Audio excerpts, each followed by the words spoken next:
नहीं समझो तो मुझे कहना पड़ेगा, नहीं समझे? स्वायत्त शासन मंत्री हमको खर्रा साफ दिया।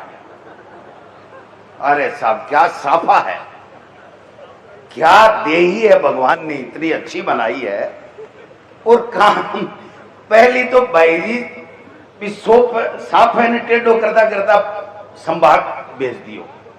और अब जिसका ये डिपार्टमेंट का मंत्री है, सीकर जिले का मंत्री होने के बावजूद आपकी नगर परिषद चलेगी, इससे बड़ी शर्म की बात कोई हो नहीं सकती है, ये मैं कहना चाहता हूं।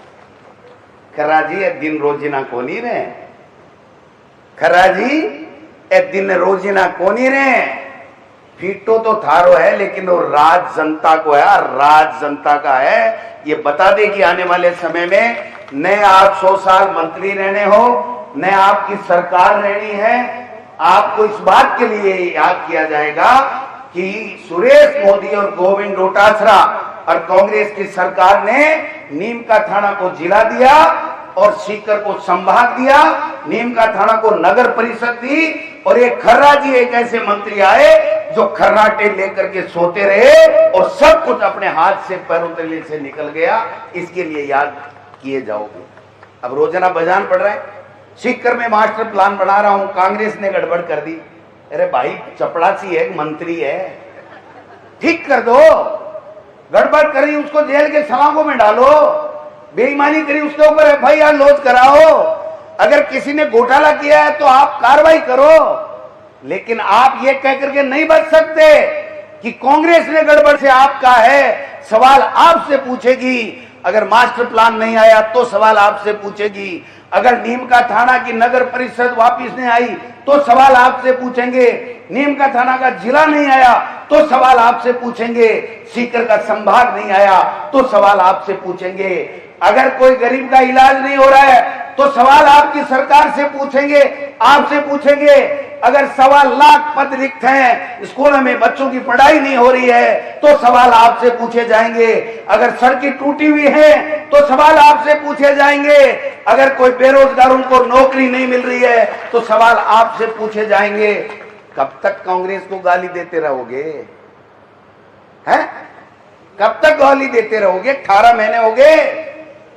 सुन्न टूटी कि नहीं टूटी ये तो बताओ। बीजेपी की सुन्न टूटी है क्या? नहीं टूटी है।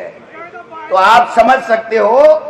अब मैं जो कहना चाह रहा हूं, आखिरी बात, क्योंकि देखिए संविधान की बात ये कर रहे हैं तो बताना जरूरी है। आप बताइए एमएलए का चुनाव कितने साल से होता है? कभी ज्यादा हुआ? नहीं हुआ, क्योंकि संविधान में इसका वर्णन है। संविधान में बनाया हुआ कॉलम है कि 5 साल से एमएलए का चुनाव होगा, 5 साल से एमपी का चुनाव होगा। होगा कि नहीं होगा? और 73वां और 74वां संविधान संशोधन राजीव गांधी जी ने किया था। उसमें 73वें संविधान संशोधन में पंचायती राज के चुनाव, जो ये 3 टायर सिस्टम किया, उसमें 5 साल से अनिवार्य चुनाव होने जरूरी हैं। और 74वां संविधान संशोधन इसी के साथ किया था कि पंचायत, इसमें नगर निकाय में भी 5 साल से चुनाव होने अनिवार्य हैं। जब से ये संविधान में अमेंडमेंट होकर के 73वां और 74वां संविधान संशोधन हुआ, उसके बाद में केवल एक बार, पिछली बार जब वैश्विक महामारी कोरोना आया तो सुप्रीम कोर्ट की इजाजत लेकर के हमने चुनाव आगे पीछे करने का काम किया था। इसके अलावा 6 महीने से ज्यादा कोई भी पद रिक्त नहीं रह सकता। उसके चुनाव राज्य निर्वाचन आयोग को कराने पड़ेंगे। ये कानून में, संविधान में प्रावधान है ना? भरतपुर का जिला प्रमुख का चुनाव हुआ क्या? 1.5 साल हो गए। गंगानगर का चुनाव हुआ क्या? 1.5 साल हो गए। सरदार शहर के अंदर एटीएम 10 बजे जिस दिन वोटिंग होनी है, विश्वास की बीमार हो जाता है। भादरा के अंदर वोटिंग होने वाले दिन एसडीएम के ध्वस्त हो जाते हैं। मंदोई पूरी सरकार के ध्वस्त हो रहा दिख है।